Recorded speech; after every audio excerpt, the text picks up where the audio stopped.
सो हाय, स्वागत है आप सभी का अनअकैडमी में। So let's crack UPSC CSA with India's largest online learning platform that is Unacademy. तो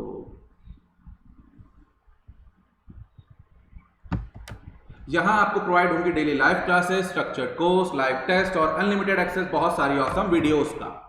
सो please download Unacademy learning app for more awesome videos and lectures. So this is all about me, myself Alok Kumar Pathak, having teaching experience of more than 4 years in current affair and GS. So ये मेरा WhatsApp number है 7838933884 and this is my Telegram channel जिसे आप join कर सकते हैं for PDF and other thing, and आप मेरे नाम का सीधा सीधा इस्तेमाल कर सकते हैं अनअकैडमी पे मुझे सर्च करने के लिए। ठीक है, चलिए।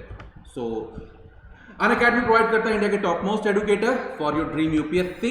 जैसे ही आप अनअकैडमी के सब्सक्रिप्शंस लेते हैं तो आपको यहाँ पे 15,000 से प्लस कोर्सेज आपको मिल जाते हैं। अलग अलग कैटेगरीज में आप देख सकते हैं, सारे कोर्सेज आपको प्रोवाइडेड है, चाहे वो आंसर राइटिंग हो, चाहे वो कोई भी चीज हो। ठीक है, चलिए अब हम बात करते हैं यूपीएससी सीएसई सब्सक्रिप्शंस के बारे में। तो 8,000 के सब्सक्रिप्शन से लेके आप 44,000 तक के किसी भी प्लस सब्सक्रिप्शन को अपनी सहूलियत के हिसाब से ले सकते हैं, अपने प्रिपरेशन के टाइम के हिसाब से ले सकते हैं। बट द बेस्ट पार्ट है, जो आपको बेस्ट सब्सक्रिप्शन है वो है आपका 12 महीने का और 24 महीने का। तो अगर आप 12 महीने का या 24 महीने का प्लस सब्सक्रिप्शन लेते हैं और उस पर कोड इस्तेमाल करते हैं आलोक वाईटी का, तो 44,000 का जो आपका सब्सक्रिप्शन है आलोक वाईटी कोड इस्तेमाल करने के बाद आपको मात्र पड़ता है 39,600 रुपीज का। उसी तरीके से 24 मंथ का सब्सक्रिप्शन जो 64,000 का है, उस पर आलोक वाईटी कोड इस्तेमाल करने के बाद वो आपको मात्र पड़ेगा 57,600 रुपीज का। तो देख सकते हैं आप लोग, यहाँ पे आपकी प्लस की फैसिलिटीज खत्म हो जाती हैं और यहाँ से आपकी आइकॉनिक की फैसिलिटीज शुरू हो जाती हैं। ठीक है, तो प्लस में आपको क्या क्या प्रोवाइड होगा? Live test, test series, unlimited practice और स्ट्रक्चर शेड्यूल। उसी तरीके से अगर आप आइकॉनिक में जाते हैं तो आइकॉनिक में जो फैसिलिटीज हैं आपकी वो यहाँ से बढ़ जाती हैं, जैसे personal coach, daily mains question answer writing, study planner और पर्सनलाइज फीडबैक। तो ये सारी फैसिलिटीज आपको आइकॉनिक पे मिलेंगी। तो 12 महीने का सब्सक्रिप्शन आपको पड़ेगा 64,000 रुपीज का, बट आलोक वाईटी कोड इस्तेमाल करने के बाद आपको मात्र पड़ेगा 57,600 रुपीज का। उसी तरीके से 24 मंथ का जो सब्सक्रिप्शन है वो 99,000 का है, बट आलोक वाईटी कोड इस्तेमाल करने के बाद वो सेम आपको पड़ेगा 89,100 रुपीज का। ठीक है, तो जैसे ही आप ये सब्सक्रिप्शन लेते हैं तो आपके सामने सारी स्पेशल क्लासेस और सब्सक्रिप्शंस की क्लासेस जो होती हैं उन्हें आप एक्सेस कर पाएंगे। ठीक है, चाहे वो आपके वीकली करंट अफेयर एमसीक्यू हो, ठीक है, या फिर पूरे मंथ के 600 प्लस एमसीक्यूज हो, या फिर टारगेट पीटी हो आपका टॉपिक वाइज, या फिर आपके डेली करंट अफेयर के एमसीक्यूज हो, या फिर आपके 500 प्लस से ज्यादा बेहतरीन पीटी क्वेश्चंस हो। तो ये सारे कोर्सेज आपके अपने आप खुल जाएंगे और आप इन सभी को आराम से पढ़ पाएंगे। ठीक है, सो लेट्स क्रैक इट। 17-18 तारीख के करंट अफेयर के एमसीक्यू हम करेंगे। हम थोड़े 1-2 दिन पीछे चल रहे हैं, कोई बात नहीं, बट इनको हम जल्दी से साथ में हो जाएंगे इनके। तो चलिए स्टार्ट करते हैं। पहला हम लोग स्टार्ट करेंगे कोड के साथ ही। ये बहुत बेहतरीन कोड है, किसका? कोड बाय मार्टिन लूथर किंग जी के द्वारा। तो समझते हैं इसे आप कहाँ इस्तेमाल करेंगे। जैसे हम अपने हर क्लास के इस्तेमाल करते हैं, GS4 में आप इसे इस्तेमाल कर सकते हैं, डेडिकेशन टूवर्ड सर्विसेज। ठीक है, तो इसे आप बड़े अच्छे तरीके से वहां पे इस्तेमाल कर सकते हैं। और यहाँ पे इन्होंने देखिए कितनी अच्छी बात की है कि हर कोई हम में से ग्रेट और फेमस बनना चाहता है, मतलब फेमस हर कोई बनना चाहता है। हर किसी को फेमस बनने का, हर किसी को टोनी स्टार्क बनने का मन होता है कि हर कोई टोनी स्टार्क जैसी जिंदगी जिए। ठीक है, तो इसमें बड़ी अच्छी बात इन्होंने कही, not everybody can be famous but everybody can be great. Great आप सभी बन सकते हैं, because greatness is determined by service. ठीक है, तो ग्रेटनेस जो है वो सर्विस से डिटरमाइंड होती है, और फेमस होने के लिए इसके लिए कोई वो नहीं है कि आप फेमस बने ना बने, बट आप ग्रेट जरूर बन सकते हैं। ठीक है, चलिए तो हम स्टार्ट करते हैं अपने क्वेश्चन आंसर्स, जिसमें हम जिस तरीके से अपने सारे एक जो क्वेश्चन जो भी हमारे करंट अफेयर है उन्हें हम क्वेश्चन आंसर के फॉर्मेट में करते हैं। चलिए, तो फर्स्ट क्वेश्चन आपके सामने है।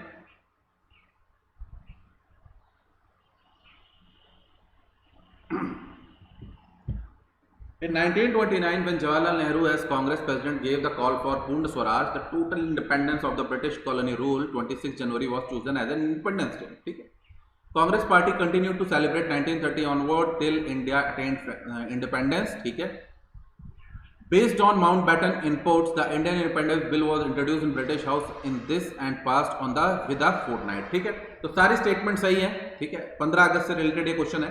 ठीक है, तो इसमें कुछ बेसिक पॉइंट हमें जानने हैं। 1929 में जो लाहौर सेशन हुआ था, जवाहरलाल नेहरू ने जिसकी प्रेसिडेंसीशिप की थी, उसमें ये फाइनल किया गया था कि 26 जनवरी 1930 को क्या बनाया जाएगा? पूर्ण स्वराज डे बनाया जाएगा। ठीक है, चलिए, तो लॉर्ड माउंटबेटन जो है यही मैंडेट लेके आए थे। ठीक है, और mandate by British parliament to transfer the power by 30 June 1948। ठीक है। और अगर सी राजगोपालाचारी के यहाँ पे कुछ मेमोरेबल वर्ड्स हैं कि अगर इससे लेट किया जाता तो क्या नाम है, ऐसा कुछ पावर बचती ही नहीं जो ट्रांसफर करने के लायक बचती। ठीक है। तो माउंटबेटन ने क्या किया था, डेट को एडवांस कर दिया था अगस्त 1947 में। क्यों? ताकि वो किसी भी तरीके से राइट और ब्लडशेड से बच सकें। ठीक है। बट ऐसा हुआ नहीं, वो हुआ ही हुआ। ठीक है। नेक्स्ट उसके बाद बात करते हैं जो हमारा इंडिपेंडेंस बिल था। ध्यान रखिएगा, इंडिया को जो इंडिपेंडेंस मिली है वो किसी एक्ट के थ्रू मिली है। ठीक है। तो इंट्रोड्यूस हुआ था ब्रिटिश कॉमन हाउस में 4 जुलाई 1947 को, और एक 14 दिन के अंदर क्या हुआ, उसे पास कर दिया गया था। ठीक है। और क्या कहा गया था कि 15 अगस्त 1947 को क्या किया जाएगा, खत्म कर दिया जाएगा। तो अब बात यह कि 15 अगस्त ये आपसे दिन पूछा जाए कि 15 अगस्त क्यों चुना गया। आपको ये तो पता है कि 26 जनवरी जो है, 26 जनवरी को क्यों रिपब्लिक डे बनाया जाता है, क्योंकि भैया पूर्ण स्वराज डे इस दिन मनाया जाता है। ठीक है। तो ये आप लिंक कर सकते हैं 1930, 26 जनवरी 1930 से। बट अगर आपसे पूछा जाए कि 15 अगस्त को क्यों बनाया जाता है, तब ये कैसे आप बताएंगे। ठीक है। क्योंकि ये सेकंड एनिवर्सरी थी जापान ने जब सरेंडर किया था ब्रिटेन के सामने। ठीक है। तो इसीलिए इसको क्या किया जाता है, इस डे को ऐसे सेलिब्रेट किया जाता है 15 अगस्त। ठीक है। चलिए नेक्स्ट क्वेश्चन अब आपके सामने है, नो कॉन्फिडेंस मोशन। तो ऐसे कुछ पॉइंट होते हैं जो आपको करंट अफेयर में ही मिलते हैं। चलो देखते हैं। चलिए, तो अ कॉन्फिडेंस मोशन और अ वोट ऑफ कॉन्फिडेंस और a trust vote is sought by government in power on the floor of house. ठीक है। चलिए नेक्स्ट पॉइंट देख रहा है, कह रहा है कि floor test is term used to test the majority. एकदम सही है। A no confidence motion or a vote of no confidence or a no trust can be sought by only in Rajya Sabha. और राज्यसभा में कहाँ होता है यार, ओनली इन लोकसभा होता है। थर्ड रॉन्ग है, पहली और दूसरी एकदम सही है। एकदम बेसिक सा क्वेश्चन है, कुछ इसमें सोचने की जरूरत नहीं है। स्टैटिक पॉलिटी है। ठीक है। अशोक गहलोत अपने क्या करेंगे, ट्रस्ट वोट अपना विन करने के राजस्थान गवर्नमेंट में करेंगे। तो वही नो कॉन्फिडेंस मोशन से रिलेटेड है। अगर पास नहीं होता है तो सरकार क्या हो जाती है, गिर जाती है। सरकार गिर जाती है। कहाँ होता है, लोकसभा में होता है। इसमें सोचने की कोई बात ही नहीं। ठीक है। चलिए, और क्या देखा जाता है इसमें, और कुछ मेन चीज नहीं, बस सही है। कौन सा आर्टिकल, आर्टिकल 75(3). ठीक है। यूनियन गवर्नमेंट में और यहाँ पे स्टेट गवर्नमेंट में। ठीक है। और इसमें क्या कहता है, council of minister will be collective responsibility to the house of people. ध्यान रखना है, हाउस ऑफ पीपल और ना कि राज्यसभा। चलिए नेक्स्ट, तो वो भी एक तरीके से स्टैटिक ही क्वेश्चन था। ठीक है। करंट अफेयर से स्टैटिक निकला। अब ये कंटेम्प्ट ऑफ कोर्ट लगातार न्यूज में आ रहा है, इसके ऊपर हम लोग बहुत कुछ कर चुके हैं पहले से ही। ठीक है। बहुत सारे क्वेश्चन कर चुके हैं कंटेम्प्ट ऑफ कोर्ट से। फिर से ये क्वेश्चन सामने है, तो देखते हैं। चलिए,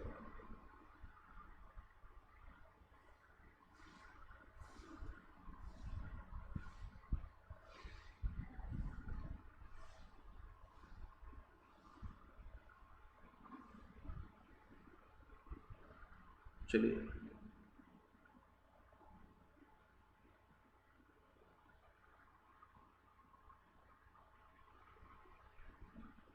और इसमें हमें देखना है कि हमको बताना है how have other democratic deal with the contempt. ठीक है।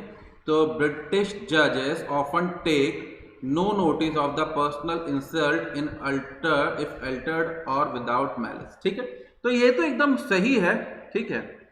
इसमें कोई दिक्कत नहीं है। Next, US and Canada punish people for contempt only when there is a imminent and clear danger on administration of justice. ये भी एकदम सही है। ठीक है। तो बोथ यानी C1 और 2 बोथ आर द करेक्ट। ठीक है। तो इधर यहाँ पे थोड़ा ध्यान रखिएगा, ये C होगा, यहाँ पे थोड़ा ध्यान रखिए, इट्स C। ठीक है। तो सुप्रीम कोर्ट ने प्रशांत भूषण के केस में उन्हें क्या है, कंटेम्प्ट ऑफ कोर्ट के अंदर क्या पाया है कि हाँ भाई आपने किया है कंटेम्प्ट। ठीक है। तो इसके रिलेटेड ही हमें कुछ पॉइंट है, बहुत सारे हम लोग इसके ऊपर पहले से ही क्वेश्चन कर चुके हैं, बहुत चीजें कर चुके हैं। तो यहाँ पे अदर डेमोक्रेटिक पार्टीज डेमोक्रेसीज के बारे में कुछ बात कही गई है, वो हमें ध्यान रखना है। ठीक है। बाकी सारे पॉइंट हम लोग बहुत बार कर चुके हैं। ब्रिटिश जजेस often take no notice of a personal insult if uttered without malice. ठीक है। और यूएस कनाडा में ओनली कब होता है, जब बहुत इमिनेंट क्लियर डेंजर होता है जस्टिस के ऊपर। ठीक है। चलिए नेक्स्ट आता है आर्टिकल 348 से रिलेटेड। अब ये करंट भी है, स्टैटिक भी है, दोनों ही चीजें इसमें आ जाती हैं। और आपको क्या बताना है इसमें, आपको बताना है इनकरेक्ट। क्या बताना है, इनकरेक्ट बताना है। पहला कह रहा है article 348 of one of the Indian constitution provide that all proceeding in the supreme court and the high court shall be in English language until the parliament by law otherwise provided. एकदम सही बात है। State provided that decree judgment order passed by such high court shall be in Hindi. नहीं, ये असल में English में बात की गई थी कि अगर आप कोई हिंदी यूज करते हैं तो भी आपको इंग्लिश में उसका प्रोवाइड कराना पड़ेगा, ठीक है। तो ये इनकरेक्ट है। Next, section 7 of official language act 1963 provided that use of Hindi और the official language of the state in addition to the English may authorize with the consent of President of India by Governor of the state for the purpose of judgment made by High Court for the state। सही है, तो 2 is incorrect, यानी A will be the correct answer। चलिए, तो वही पूरी की पूरी बात हो रही है, ठीक है, कि ऑफिशियल लैंग्वेज एक्ट को अमेंड करने की बात हो रही है, ठीक है, और उसमें मोर वर्नाकुलर लैंग्वेजेस को ऐड किया जाए गवर्नेंस में, ठीक है, और केवल हिंदी और इंग्लिश को ना करके रखा जाए। और अभी ये सारा मामला कब स्टार्ट हुआ? जब एनवायरमेंट इंपैक्ट असेसमेंट जो है उसको जो 22 लैंग्वेज में करने वाला था और 22 लैंग्वेज में भी नहीं करके दिया गया, ठीक है। तो एक इसमें दी गई है, 8th शेड्यूल में दी गई है 22 लैंग्वेजेस। तो उन्हीं से रिलेटेड सारा मामला था। 348 जो आर्टिकल है, ठीक है, हमने कर लिया पूरा का पूरा जुडिशरी से रिलेटेड। नेक्स्ट उसके बाद बात यह 348(2), ठीक है, तो गवर्नर ऑफ द स्टेट है, ठीक है, प्रीवियस कंसेंट ऑफ प्रेसिडेंट से ऑथराइज कर सकता है हिंदी लैंग्वेज और अदर लैंग्वेजेस का किसमें, हाई कोर्ट्स में यूज करने के लिए, ठीक। बट स्टेट गवर्नमेंट को यह ध्यान रखना होगा कि उसकी इंग्लिश में क्या हो, प्रति यानी कॉपी जारी की जाए। तो सेक्शन 7 ऑफ ऑफिशियल एक्ट जो है, ऑफिशियल लैंग्वेज एक्ट 1963 प्रोवाइड करता है हिंदी को और हिंदी और ऑफिशियल लैंग्वेज को स्टेट को एडिशन ऑफ इंग्लिश क्या है, आप ऑथराइज कर सकते हैं प्रेसिडेंट के कंसेंट से यूज करने के लिए, ठीक है। चलिए, next, Abraham accord signed between, किन दो कंट्रीज के बीच में अब्राहम अकॉर्ड हुआ है? तो जॉन अब्राहम अकॉर्ड किसके बीच में हुआ, आपको ये बताना, इसके कारण बहुत ज्यादा बवाल हुआ, ठीक है, हो रहा है, होता रहेगा। तो किसके बीच में? यूएई और इजराइल के बीच में हुआ है अब्राहम अकॉर्ड, दोनों के बीच में पीस एग्रीमेंट हुआ है, ठीक है। तो उससे रिलेटेड ये पूरी चीज है, और दोनों के बीच में जो पीस एग्रीमेंट हुआ है यूएस के मीडिएशन के थ्रू हुआ है, और इसे ही कहा गया है अब्राहम अकॉर्ड कहा गया है। इससे पहले इजिप्ट के साथ कर चुका है और उससे पहले जॉर्डन के साथ हो चुका है, ठीक है। अब इसमें फलस्तीन वालों को दिक्कत है कि भाई फलस्तीन को दिक्कत है कि हमारे साथ क्या किया, ये धोखा दिया गया है। तो ये आप मैप देख सकते हैं, ये रहा आपका वेस्ट बैंक, ये रहा आपका गोलन हाइट्स, जिन्हें आपको पता है कि किससे किससे टच करती है कौन सी कंट्री, ये रहा आपका इजराइल, ये रहा आपकी गाजा पट्टी, ये रहा आपका पूरा का पूरा इजराइल, ये रहा सिनाइन पेनिनसुला, फिर उसके बाद आप देख सकते हैं यहाँ पे आपका है इजिप्ट, ठीक है, और उसके बाद आप यहाँ पे देख सकते हैं आपका जॉर्डन, फिर उसके बाद सऊदी अरेबिया, फिर उसके बाद यहाँ पे सीरिया। तो इन सबको आपको थोड़ा मैप की लोकेशन में देखना होगा अच्छे से। चलिए, तो वेस्ट बैंक से रिलेटेड अब कुछ पॉइंट है, ठीक है। एक मिनट, क्वेश्चन एक गायब हो गया क्या, लग रहा है ऐसा कुछ, एक क्वेश्चन मिस हो गया है, एक मिनट रुकिए। तो बट देख लेते हैं, क्वेश्चन शायद मिस हो गया है यहाँ पे, लगता है, एक मिनट रुकिए। हाँ, एक क्वेश्चन मिस हो गया है।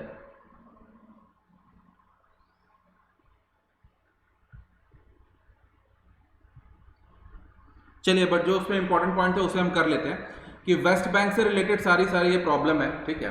तो ये क्या है, एक लैंड लॉक टेरिटरी है नियर मेडिटेरेनियन सी, ठीक है, और जिसका बॉर्डर लगता है जॉर्डन के साथ। ये हम काफी बार कर चुके हैं, और ईस्ट में इसे सेपरेट किसके थ्रू होती है, ग्रीन लाइन सेपरेट करती है इजराइल से इसे साउथ वेस्ट और नॉर्थ में, ठीक है। वेस्टर्न डेड सी का कुछ शोर भी इसमें जुड़ा हुआ है। फिर इसे वेस्ट बैंक को जॉर्डन ने 1948 अरब इजराइल वॉर में पा लिया था, बट इजराइल ने 1967 6 डे वॉर में इसको वापस पा लिया था, ठीक है। और उस टाइम इसने इजिप्ट, सीरिया, जॉर्डन सभी को डिफीट किया था। उसके बाद यहाँ पे सेटलमेंट्स होते गए। फिलिस्तीन इसको कंसीडर करता है वेस्ट बैंक को कि ये इलीगल टेरिटरी है जो फिलिस्तीनियन लैंड की है, जिसे किसने कर रखा है, इजराइल ने कर रखा है। ये कुछ बेसिक पॉइंट थे। चलिए, नेक्स्ट, विक्रम साराभाई से रिलेटेड 100th बर्थ एनिवर्सरी बनाई गई है, तो हमें मालूम ही है इनके ऊपर इस साल क्वेश्चन आएगा पक्का। और हमारा जो विक्रम रोवर था चंद्रयान 2 का, वो इन्हीं के नाम पे था, जो क्रैश हो गया, जो साउथ पोल पे भेजा गया था, बट अनफॉर्चुनेटली उसका कनेक्शन टूट गया, ठीक है। तो वो सारे सब चीजें वहां पे हुई थी, बट इनके कुछ मेन है जिनके बारे में हमें पता ही होना चाहिए, सारा भाई के बारे में हमेशा, ठीक है। तो चलिए देखते हैं, सारा भाई हुआ, फिर सारा भाई जी हुए, फिर रमन जी हुए, इन सब के बारे में हमें बेसिक पॉइंट हमेशा पता होना चाहिए। तो करेक्ट बताना है और तीनों करेक्ट है, कुछ सोचने की बात नहीं, तीनों all of the above are correct statement. चलिए देखते हैं, सीधा सीधा हम यहाँ पे देख लेते हैं। चलिए, इसरो ने ट्रिब्यूट पे किया है, ठीक है, और क्योंकि चंद्रयान 2 का जो ऑर्बिटर था, ध्यान रखिएगा, वो जिंदा बचा हुआ है। तो हमारा जो चंद्रयान 3 जो भेजा जा रहा है, ध्यान रखिएगा, उसमें ऑर्बिटर नहीं भेजा जाएगा। ये बात आप बहुत अच्छे से ध्यान रखिएगा कि चंद्रयान 3 में जो है उसमें ऑर्बिटर नहीं भेजा जाएगा, क्योंकि ऑर्बिटर हमारे पास 2 का पड़ा हुआ है जो घूम रहा है। हमें नीचे भेजने वाले हैं, लैंडर और रोवर भेजना है बस हमें, ठीक है, हमें ऑर्बिटर की जरूरत ही नहीं है, ठीक है। तो क्या नाम है, क्योंकि इसने मून की अभी कुछ इमेजेस की है, सारा भाई कार्टर का एक नाम रख दिया है कार्टर का, और उसे क्या नाम है, उसकी इमेज की है। तो बॉर्न हुए थे 1919 में, ये बहुत इंपॉर्टेंट पॉइंट आपको ध्यान रखना है, 1919 में बॉर्न हुए थे, 2019 100 साल हो गए। तो ऐसे कोई भी पर्सनैलिटीज होती है जिसको 100 साल हो जाए, 150 ईयर हो जाए, 200 ईयर हो जाए, ठीक है, 500 ईयर, ऐसे कुछ भी ऐसे ईयर हो जाए जो दिख जाए, वो करंट में आपको दिख ही जाएगा। तो उसके ऊपर क्वेश्चन बहुत ज्यादा बन सकते हैं, ठीक है। गुजरात में पैदा हुए थे और इंडियन एस्ट्रोनॉमी में इन्होंने बहुत ज्यादा काम किया, स्पेस रिसर्च में बहुत काम किया। 1962 में इन्होंने बनाई Indian national committee for space research, जिसके फर्स्ट चेयरमैन खुद बने। 1969 में यही कमेटी बनी आपके आगे चल के इसरो, और इन्होंने फाउंडेशन डाली थी फिजिकल रिसर्च लैबोरेटरी की अहमदाबाद 1947 में। बहुत ज्यादा धांसू इंस्टीट्यूट है रिसर्च के मामले में ये, ठीक है। और क्या नाम है, first topic of research on cosmic rays की भी स्टार्ट इन्होंने की। फिर उसके बाद जो पहला रॉकेट लॉन्च साइट थी थुम्बा केरला में, वो भी इन्होंने ही इनॉग्रेट करवाया। फिर उसके बाद केबल टेलीविजन को इंडिया में यही लेके आए। फिर उसके बाद इंडिया की पहली सैटेलाइट के मास्टरमाइंड ये खुद थे, यानी आर्यभट्टा, और ये फाउंडिंग मेंबर हैं Indian institute of management IIM Ahmedabad के। पद्म भूषण मिल चुका है, पद्म विभूषण भी इन्हें मिल चुका है। चलिए नेक्स्ट क्वेश्चन, सृजन पोर्टल किसका है, आपको ये बताना है। पोर्टल के क्वेश्चन आते हैं और ये किससे रिलेटेड होते हैं, पूछ सकता है, इंपॉर्टेंस क्या है इसकी, और क्या नाम है, एक तरीके से ये साइंस एंड टेक का ही पोर्शन माना जाता है, क्योंकि पोर्टल साइंस एंड टेक से रिलेटेड हो जाते हैं, ठीक है। तो ये आपसे पूछा जा सकता है कि ये पोर्टल किससे रिलेटेड है और किस मिनिस्ट्री का है, किसने लॉन्च किया है, पहली चीज तो ये, और ये किससे रिलेटेड है, ठीक है। बस रिलेशन इसका पूछेंगे, और कुछ इससे ज्यादा डिटेल इनमें नहीं पूछा जाता है, ठीक है। तो सृजन पोर्टल किसका रिलेटेड है, ये आपका डिफेंस से रिलेटेड है, ये आपको ध्यान रखना है, किससे, डिफेंस से रिलेटेड है। मिनिस्ट्री ऑफ डिफेंस ने पोर्टल डाला है, किस लिए, तो वेंडर्स जो है इसका इस्तेमाल कर सकें for indigenisation of the Indian defence system. Online portal है, वन स्टॉप शॉप के लिए। चलो नेक्स्ट, स्वास्थ्य पोर्टल जो है किस मिनिस्ट्री का है। अब इसी तरीके से मिनिस्ट्री पूछेगा, ठीक है, तो आपको ये मिनिस्ट्री पता होनी चाहिए कि हेल्थ का है, डिफेंस का है, ट्राइबल का है, एनवायरमेंट का है। तो अब देखिए इसमें हेल्थ वाला लगेगा सबको, स्वास्थ्य पोर्टल किसका होगा, हेल्थ मिनिस्ट्री का होगा। और यहाँ पे ही ये गलत होगा, एनवायरमेंट का भी लग सकता है किसी को, बट ये है किसका, ये है ट्राइबल अफेयर मिनिस्ट्री का है, ठीक है। तो ऐसी गलतियां होती हैं जिन्हें आप रोक सकते हैं, चाहे तो इस तरीके से, कैसे, क्लासेस अटेंड करके। तो ट्राइबल अफेयर मिनिस्ट्री से लेके आइए स्वास्थ्य पोर्टल, ठीक है। वन स्टॉप सोल्यूशन है, all information related to nutrition related with tribal scheduled tribes, ठीक है। तो ये पूरी की पूरी चीज है, आपको इसमें ध्यान रखना है बस, और क्या, ठीक। नेक्स्ट आ गया, नेशनल हेल्थ अथॉरिटी से रिलेटेड ये क्वेश्चन है। National health authority, it is apex body responsible for implementing India flagship public insurance scheme Ayushman Bharat प्रधानमंत्री जन आरोग्य योजना। तो हमारी जितनी भी अभी आने वाली हैं गवर्नमेंट स्कीम की जितनी भी वीडियोस आने वाली हैं वो आज से आपको प्रोवाइड होने शुरू हो जाएंगी, तो उसमें ये सब हम करेंगे ही करेंगे। चलिए, national health authority is a successor of, क्या नाम है आपका, नेशनल हेल्थ एजेंसी, ठीक है, एकदम सही बात है। NH is governed bye governing body chaired by director of health. तो इसमें करेक्ट स्टेटमेंट है आपकी 1 and 2 ओनली, ठीक है, सी इज द करेक्ट आंसर, ठीक है। और इसका कौन होता है, union ministry of health and family welfare जो होता है वो इसे चेयर करता है। बाकी दोनों स्टेटमेंट वही की वही है, उसमें कुछ सोचने की जरूरत नहीं है। तो ये स्टैटिक का ही पोर्शन आपका हो गया। चलिए, अब 6th शेड्यूल से रिलेटेड, अरुणाचल प्रदेश से रिलेटेड ये न्यूज है। चलिए, 10 ऑटोनॉमस डिस्ट्रिक्ट हैं इसके अंदर, पहला पॉइंट ये कह रहा है। दूसरा पॉइंट ये कह रहा है प्रेसिडेंट जो एम्पावर होते हैं ऑर्गेनाइज और रीऑर्गेनाइज करने के लिए ऑटोनॉमस, नहीं गवर्नर भैया, ये एकदम गलत पॉइंट है, इट्स गवर्नर। तो एक्ट जो होता है डू नॉट अप्लाई एकदम सही है, तो B will be the correct answer, यानी 1 और 3। तो ये स्टैटिक करंट दोनों हो गया, ठीक है। तो 371 आपका किससे डील करता है आपको पता होना चाहिए, अरुणाचल प्रदेश से लगातार न्यूज में रहता ही है ये, ठीक है। तो अभी किसमें 5th शेड्यूल में बात की जा रही है कि 6th शेड्यूल में डाल दो, ठीक है। तो उसके कारण नेचुरल रिसोर्सेज पे ज्यादा इनका कंट्रोल रहेगा, ठीक। चलिए, तो अभी 6th शेड्यूल में कौन है, 10 ऑटोनोमस रीजन है इन एरियाज के। तो अभी कह रहे हैं इनको और डाल दो, और ये किस आर्टिकल के थ्रू है, 244 और 271 के थ्रू, ठीक है। और गवर्नर एम्पावर होता है इन्हें रिकॉग्नाइज, ऑर्गेनाइज और रीऑर्गेनाइज करने के लिए। इसके लिए काउंसिल बनाई जाती है जो 30 मेंबर की होती है, जिसमें से क्या नाम है 4 मेंबर जो होते हैं नॉमिनेटेड होते हैं और 26 मेंबर इलेक्टेड होते हैं। ऑफिस जो ये लोग होल्ड करते हैं वो 5 साल के लिए करते हैं during with the pleasure of governor, जब चाहे निकाल दें, ठीक है। और इनके लिए सेपरेट रीजनल काउंसिल बनाई जाती है। और क्या नाम है बहुत चीजें इसमें की जाती हैं, जैसे land, forest, canal, shifting, cultivation और बाकी सब चीजें, ठीक है। चलिए, और इसमें कुछ इतना खास है नहीं, ठीक है। अब नागालैंड की बात करते हैं। नागालैंड से रिलेटेड आर्टिकल 371 ही है जो आप लगातार न्यूज में देखते आ रहे हैं, ठीक है। इस पर थोड़ा ध्यान रखिएगा। चलिए,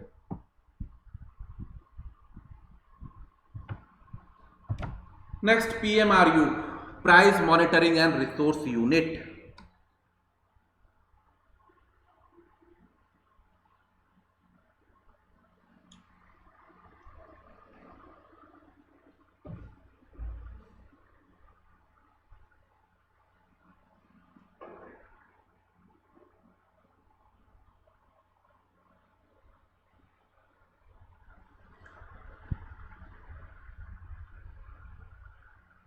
चलिए, तो क्या है price monitoring and resource unit.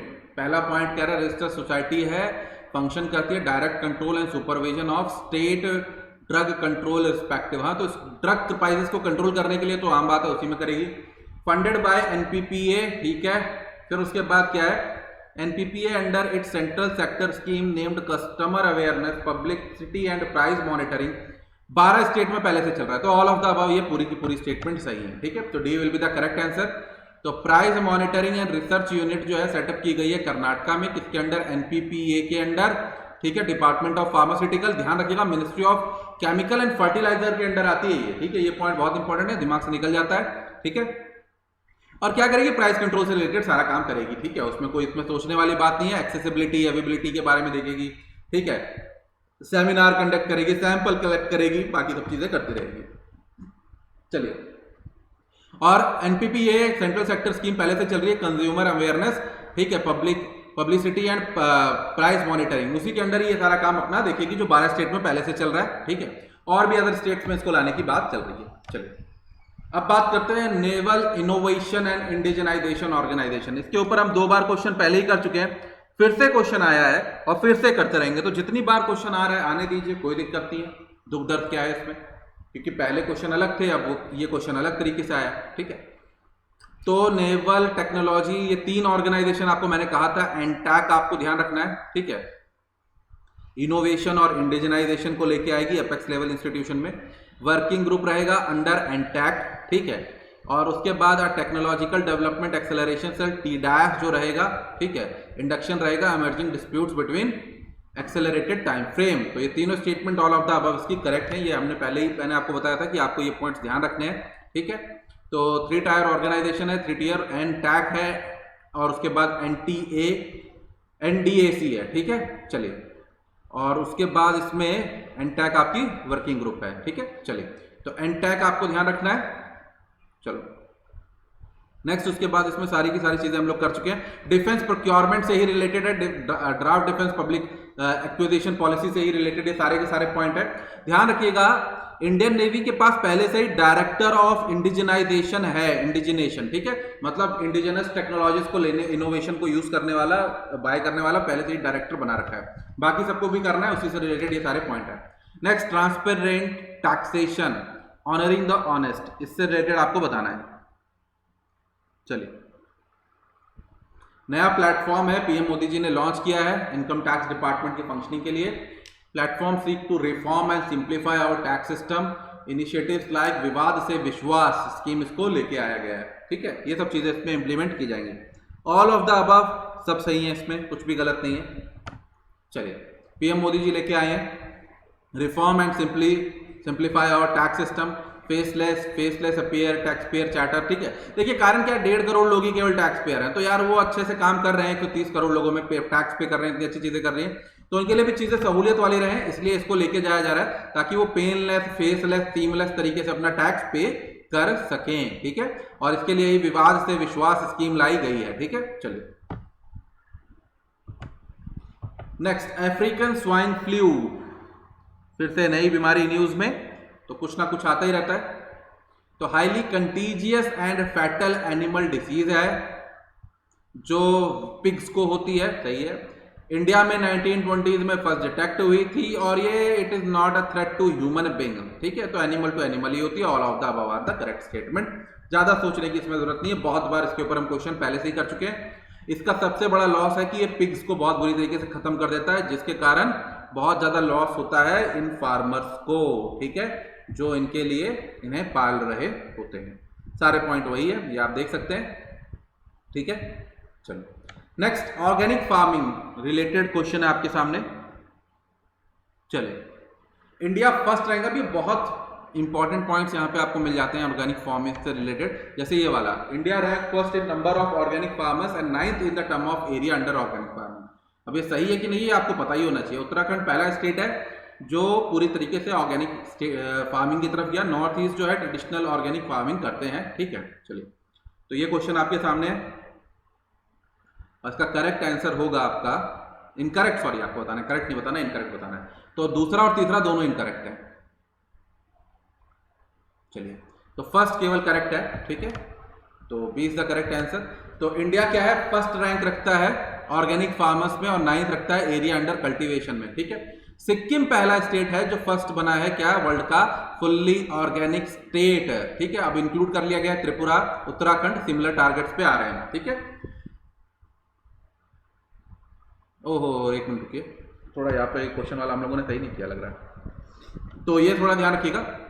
इसमें पहला और तीसरा दोनों सही है, ऑप्शन थोड़ा सही से सेट नहीं हुए, तो फर्स्ट एंड थर्ड दोनों सही है, तो ये 1 और 3 कर लेते हैं हम लोग।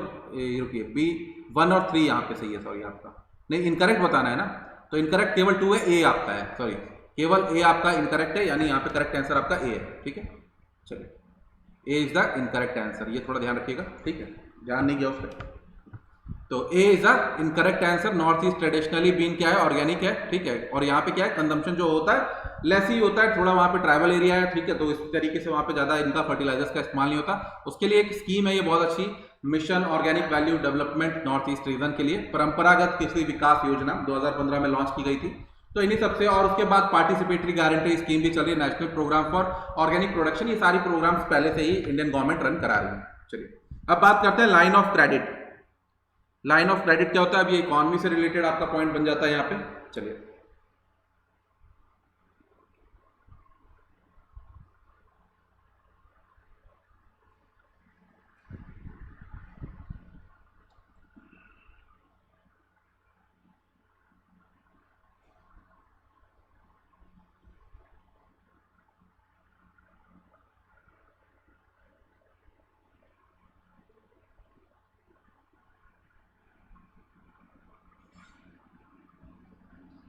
चलिए, तो करेक्ट आंसर क्या होगा, दैट विल बी 1 and 2। ठीक है, सी विल बी आपका करेक्ट आंसर होगा। एक तरीके का सॉफ्ट लोन होता है और ये क्या है, एक्सपोर्ट को प्रमोट करेगा। ठीक है, तो ये क्या है, लार्जेस्ट, रुकिए एक मिनट रुकिए, JMC would be the largest civilian infrastructure project in Mauritius under LAC। तो ये भी तो सही है यार, सारे के सारे सही हैं। ठीक है, तो सारे सही है, बट ये मॉरिशस में नहीं है, सॉरी ये मालदीव्स में है। ये क्या है, मालदीव्स में, तो ये गलत है। तो 1 and 2 he will be the सही, मालदीव्स है ना कि मॉरिशस है। ठीक है, तो लाइन ऑफ क्रेडिट क्या होता है, एक पैसा दे दिया जिसे आपको 100 करोड़ का दे दिया, इतने करोड़ का दे दिया, आप उसमें निकालते रहिए, जितना पैसा आप निकालते रहेंगे उसमें आपको लोन उसमें आपको क्या लगेगा, क्या नाम है आपका, ब्याज लगेगा। ठीक है, जो भी ब्याज लगता है, इंटरेस्ट लगता है, उतने पे लगेगा। आपको 100 करोड़ दे दिए, मान के चलो आपको 100 करोड़ दे दिए, बोला आपको 100 करोड़ का लोन है, बट आपने निकाला 10 लाख रुपए, तो आपका लोन 100 करोड़ पे नहीं लगेगा, इस 10 लाख पे ही आपका परसेंटेज लगेगा, इंटरेस्ट लगेगा। ठीक है, तो इस तरीके से होता है लाइन ऑफ क्रेडिट, ये आपको मेनली ध्यान रखना है। ठीक है, चलिए, तो इंडिया ने अनाउंस किया है मालदीव्स के साथ अभी। ठीक है, लाइन ऑफ क्रेडिट, तो उसी से रिलेटेड ये पूरा का पूरा है। तो ग्रेटर माले कनेक्टिविटी प्रोजेक्ट है ये, क्या है, ग्रेटर माले कनेक्टिविटी प्रोजेक्ट। $100 मिलियन का ये पूरा का पूरा प्रोजेक्ट है और ये लार्जेस्ट सिविलियन इंफ्रास्ट्रक्चर प्रोजेक्ट होगा मालदीव्स का, ठीक है। तो ये मालदीव्स का है, मलेशिया का नहीं है, वहां पे जो भी पॉइंट में डाला गया था, ठीक है, ये थोड़ा ध्यान रखिएगा, मॉरिशस का नहीं, इसी तरीके से थोड़ा इसे हिला जाएगा क्योंकि मॉरिशस में भी इंडिया बहुत ज्यादा इन्वेस्टमेंट करता है। चलिए नेक्स्ट, मेडिटेरेनियन सी कनेक्ट। मेडिटेरेनियन सी कनेक्ट से रिलेटेड है ये क्वेश्चन।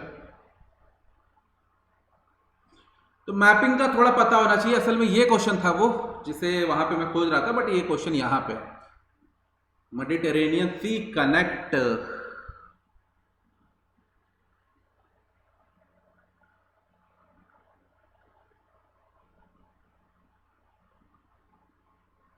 चलो, तो to the Atlantic the straight of Gibraltar known as in Homer writing pillars of Hercules is the west, ठीक है, ये वेस्ट में है, ठीक है।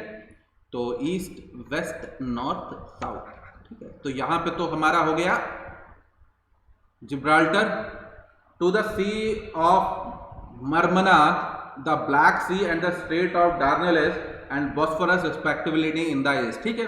बॉस्फोरस स्ट्रेट तो यहां पे, ये तो कंफर्म है, इसमें कोई दिक्कत नहीं है, कंफर्म में कोई दिक्कत नहीं। स्वेज कैनाल साउथ ईस्ट, तो साउथ ईस्ट पोजीशन पे ही है, मेडिटेरेनियन रेड सी पे।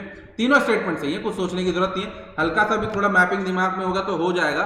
देखिए ये रहा मेडिटेरेनियन सी, ये सारी कंट्रीज इसके आगे आगे बाजू मेडिटेरेनियन कंट्री, ये स्वेज ऑफ कैनाल, ठीक है, नहीं स्वेज कैनाल। फिर उसके बाद आपका ये रहा, कहाँ गया, बॉस्फोरस स्ट्रेट ईस्टर्न में, और ये रहा आपका स्ट्रेट ऑफ जिब्राल्टर, ठीक है। तो ये मैपिंग का है, थोड़ा यूरोप की मैपिंग बहुत ज़्यादा दुख होता है, मतलब बहुत ज़्यादा ही थोड़ा परेशान करती है, बट इसे आराम से अगर आप करेंगे तो कर लेंगे। बट यूरोप की मैपिंग में आपको रियली में दुख होगा, बाकी मैपिंग आप आराम से कर लेते हैं, उनमें दुख नहीं होता है। तो यही है पूरी की पूरी चीज़ें, 2-3 मेन पॉइंट हमें जानने थे, ठीक है, वो हमने कर लिए पूरे के पूरे, ठीक है। न्यूज़ में क्या है, France has temporarily reinforced its military presence in eastern Mediterranean sea, ताकि कितने जो टेंशन की ग्रीस और टर्की के बीच में चल रही है, तो उससे रिलेटेड उसने वहां पे अपने क्या नाम है जहाजों को खड़ा कर दिया है। तो बस वो आपको मेडिटेरेनियन का पता होना चाहिए क्योंकि इसके थ्रू ही पूरा ट्रेड सिस्टम यूरोप का अच्छा खासा चल रहा है। पीएम स्वनिधि 100 बार क्वेश्चन कर चुके हैं, किसी तरीके का दुख दर्द नहीं होना चाहिए और हमें निकालनी है इनकरेक्ट स्टेटमेंट। चलिए ध्यान रखिएगा, इनकरेक्ट निकालनी है, बहुत बार इसके ऊपर हम लोग क्वेश्चन पहले से भी कर चुके हैं।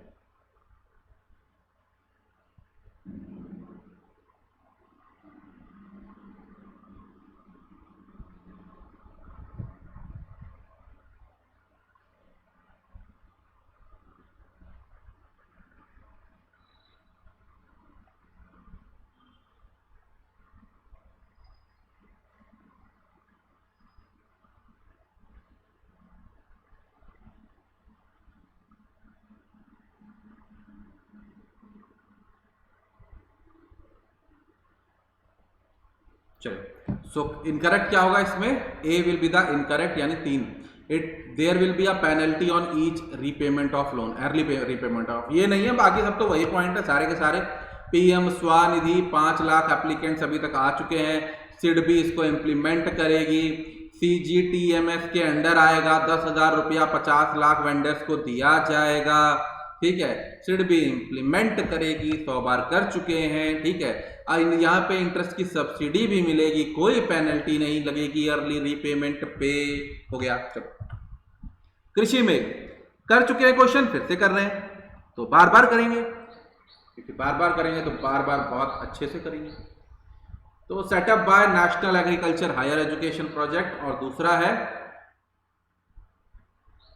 ब्रिक्स। तो ये ब्रिक्स कब से करने लग गया, चलिए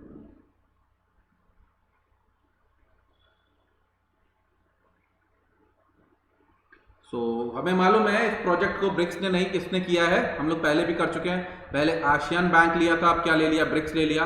तो इसे किसने किया, वर्ल्ड बैंक ने फाइनेंस किया, तो सेकंड गलत है। और डाटा रिकवरी सेंटर ICAR ने एकदम सही है, 1 and 3 will be the correct answer. रुकिए एक मिनट, करेक्ट बताना है, B 1 and 3 है पूरा, तो चलो। तो कृषि मेघ है national agriculture research education cloud infrastructure and services, ठीक है, ICAR, ठीक है। और क्या नाम है, किसने फाइनेंस किया है, हमने पता है पहले कर रखा है, किसने, वर्ल्ड बैंक ने, ठीक है।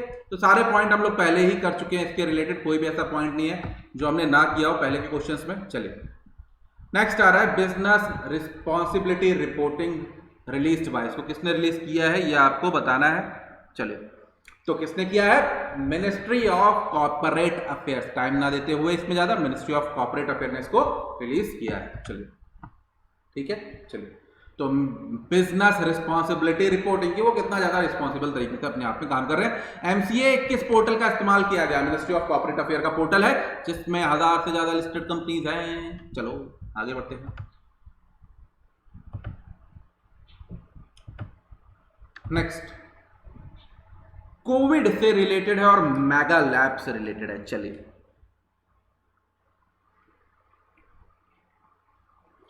तो स्पीड अप टेस्टिंग ICMR लेके आई है डेवलप करने के लिए मेगा लैब्स, ठीक है। तो ICMR लेके आई है क्या, ये कंफर्म होना चाहिए जी, नहीं, इसे CSIR लेके आया है। कौन लेके आया है, इस तरीके से आपको थोड़ा प्रॉब्लम में डाला जाएगा। ICMR लाया है, CSIR लाया है, तो इसको CSIR लाया तो ये इनकरेक्ट है और बाकी दोनों करेक्ट हैं, करेक्ट करेक्ट, ठीक है। तो B यानी 2 and 3 will be the correct answer, ठीक है। चलिए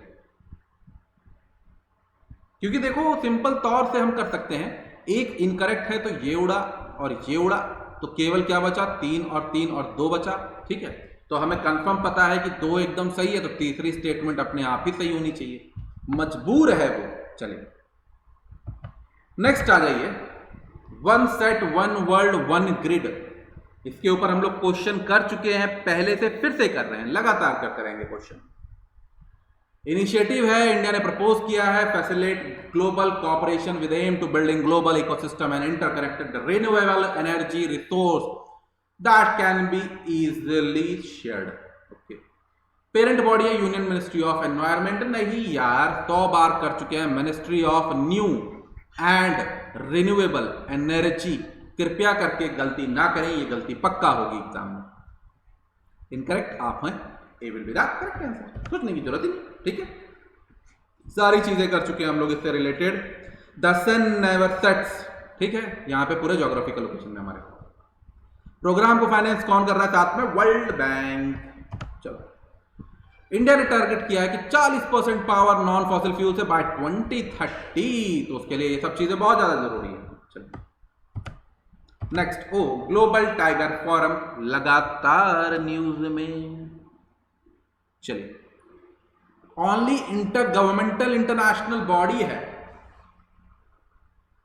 ठीक है। 5, अब ये 5 सब स्पीशीज ये आपको पता होना चाहिए। 13 रेंज कंट्रीज हैं, ये की पॉइंट होना चाहिए। ओनली इंटर गवर्नमेंटल है, ये आपको पता होना चाहिए कि ओनली है कि नहीं है। और फिर उसके बाद ये कीवर्ड आता है स्टैट्यूटरी है कि नहीं है। मिनिस्ट्री ऑफ एनवायरमेंट फॉरेस्ट के अंडर तो होगी होगी, तो ये आपके निकलते हैं कि ये ओनली है, जी हाँ ये ओनली है। क्या ये 5 सब स्पीशीज होती हैं इनकी, हाँ जी। और 13 ही टाइगर रेंज कंट्री है, जी हाँ। और क्या ये स्टेटोरी है, जी हाँ। तो हाँ जी हाँ, D all will be the correct answer, कुछ सोचने की जरूरत नहीं। जो मेन स्टेटमेंट थी वो हमने सारी की सारी कर ली। चलो जितनी भी मेन स्टेटमेंट थी सब हमने कर ली, इसमें कुछ बचा नहीं है अब हमारा। चलिए हाँ, एक पॉइंट ये आप ध्यान रखिएगा कि जो टाइगर टास्क फोर्स है ये प्राइम मिनिस्टर मनमोहन सिंह के टाइम पे स्टार्ट किया गया था। चलिए सारे पॉइंट हमने कर लिए, कोई इसमें ऐसा पॉइंट नहीं है जो हमने छोड़ा, सब पॉइंट कर लिए, ठीक है।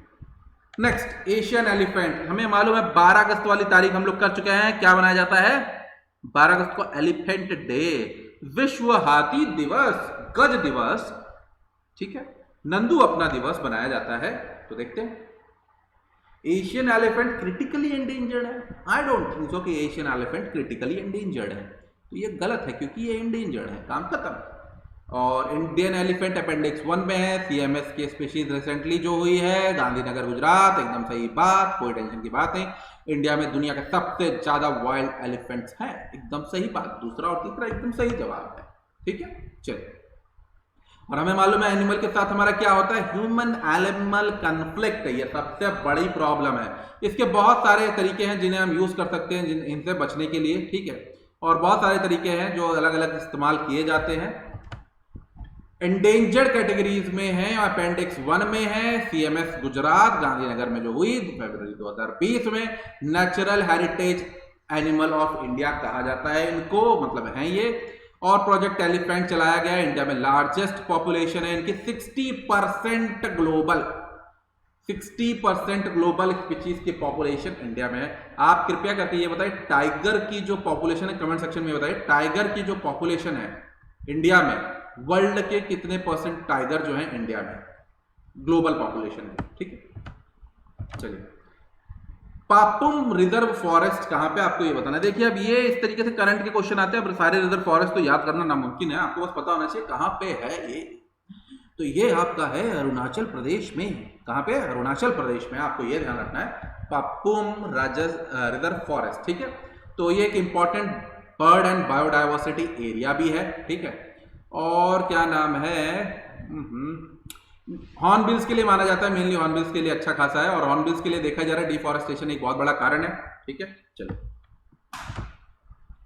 नेक्स्ट, उसके बाद हम बात करते हैं, आगे बढ़ते हैं। वॉल्केनो, रिसेंटली भी वॉल्केनो के ऊपर हमने क्वेश्चन किया है, फिर से हम कर रहे हैं और करेक्ट आंसर बताना है। और पहला वाला पॉइंट हम लोग वहां पे कर चुके थे, सेकंड वाला पॉइंट एकदम बेसिक है,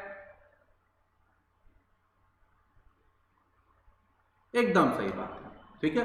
so all will be the correct answer. Volcanic eruption से रिलेटेड ये आपका बेसिक क्वेश्चन बन गया स्टैटिक पोर्शन का, तो स्टैटिक और करंट साथ साथ में ही चलता जा रहा है।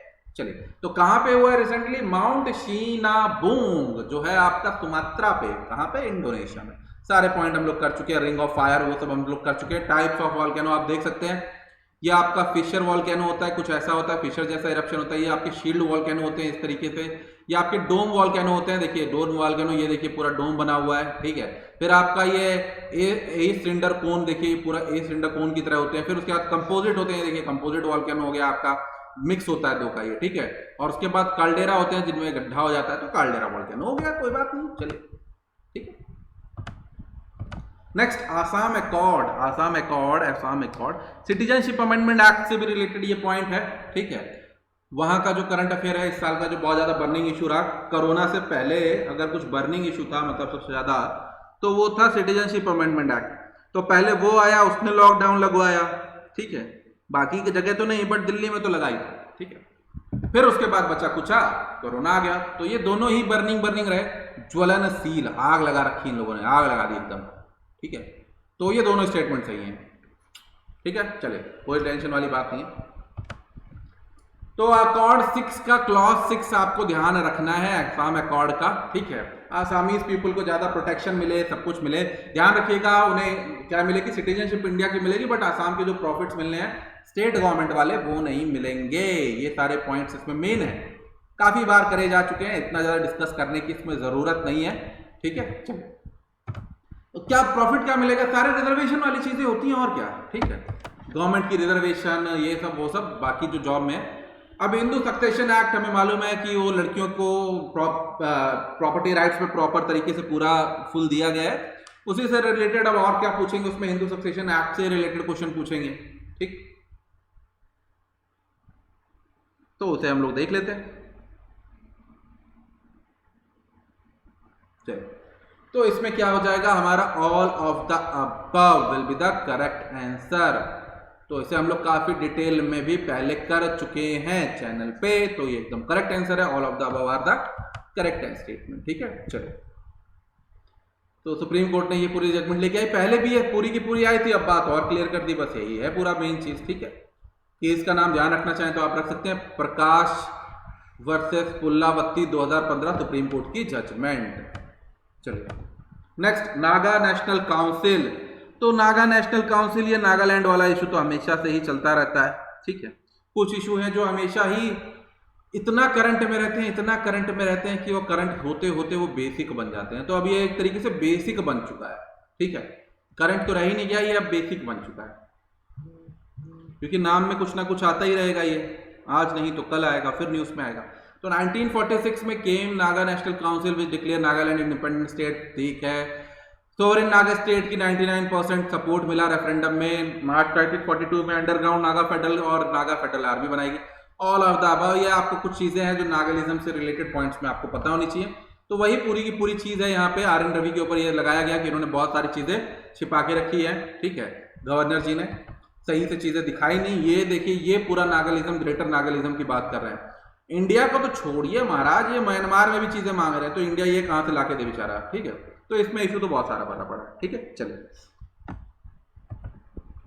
तो इसमें कुछ और कुछ नहीं, चलिए नेक्स्ट आते हैं। हाँ, severe fever with thrombocytopenia syndrome spread by, ये एक नई बीमारी फिर से चाइना से आई है, ठीक है। मतलब पुरानी है बट मतलब वापस ज्यादा अब सामने आ रही है। टिक्स की वजह से होती है, टिक्स, ठीक है। कहां से? चाइना में वापस दिख रही है, ठीक है। जबरदस्त डिसीज है, खतरनाक है, हो सकती है, ठीक है। करंटली फैटेलिटी रेट जो है 16-30% है, ठीक है। और वायरस है, ये ध्यान रखिएगा। और ह्यूमन में फैलती है, ह्यूमन से टिक्स से ह्यूमन में होगी, ठीक है। और चलिए, और इसमें कुछ इतना कुछ खास इसमें नहीं जानना है, बस इतना ही है। और इसके लिए दवाई तो ऐसा कोई नहीं है, वैक्सीन, ठीक है। बट इसके लिए ड्रग है रिबाविरिन, इसका इस्तेमाल कर सकते हैं ट्रीटमेंट के लिए।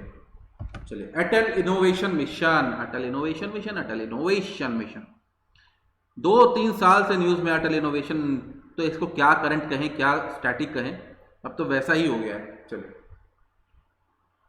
तो SEP2 के बारे में कुछ बात हुई, अटल टिंकरिंग के बारे में बात हुई, ठीक है। तो ये हम लोग पहले से ही कर चुके हैं इसके ऊपर क्वेश्चन, ठीक है। स्टूडेंट एंटरशिप प्रोग्राम के ऊपर डेल के साथ पूरा ये हुआ, हमने पूरा कर लिया है। तो इसमें कुछ ऐसा है नहीं, ऑल ऑफ द अबव सारी करेक्ट स्टेटमेंट है, ठीक है। चलिए, नेक्स्ट स्टारशिप, ये इंपॉर्टेंट है, साइंस एंड टेक क्वेश्चन। चलिए, इसरो ने डिजाइन किया, इसरो ने कहां डिजाइन किया यार, इसरो कहां डिजाइन करा है? बाकी दोनों पॉइंट सही हैं। तो इसे किसने किया? स्पेसएक्स, जो किसकी कंपनी है? Elon Musk. SpaceX, Elon Musk, बहुत अच्छा नाम है। चलो, तो स्पेसएक्स ने इसको डेवलप किया है, ठीक है। एक कंटेनर टाइप रहेगा स्टेनलेस स्टील का, ठीक है, जो जाएगा और पूरी तरीके से इससे टेस्टिंग की जाएगी और उसके लिए मोस्ट पावरफुल रॉकेट का इस्तेमाल किया जाएगा, ठीक है। चलिए, नेक्स्ट स्पुतनिक 5, ये क्या है? कर चुके हैं, मतलब इसके बारे में तो हर कोई जानता है, लगातार 2 दिन से इतना ज्यादा न्यूज में चला। ये क्या है भैया? ड्रग है, ठीक है। रशिया वैक्सीन, सॉरी, किसके लिए? कोरोना के लिए। तो अगर ये सही है तो फिर बढ़िया है, बट ऐसा कुछ अभी तक WHO ने कहा नहीं है। और स्पुतनिक 5 क्या था? सोवियत यूनियन का पहला क्या था?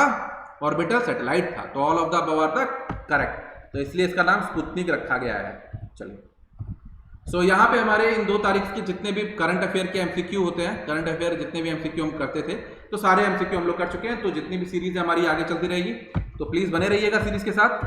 सो this is my code Alok YT, this is my contact number, जिसे आप यूज कर सकते हैं मेरे कोड को to get 10% discount on Unacademy subscription. So thank you, best of luck and let's crack it.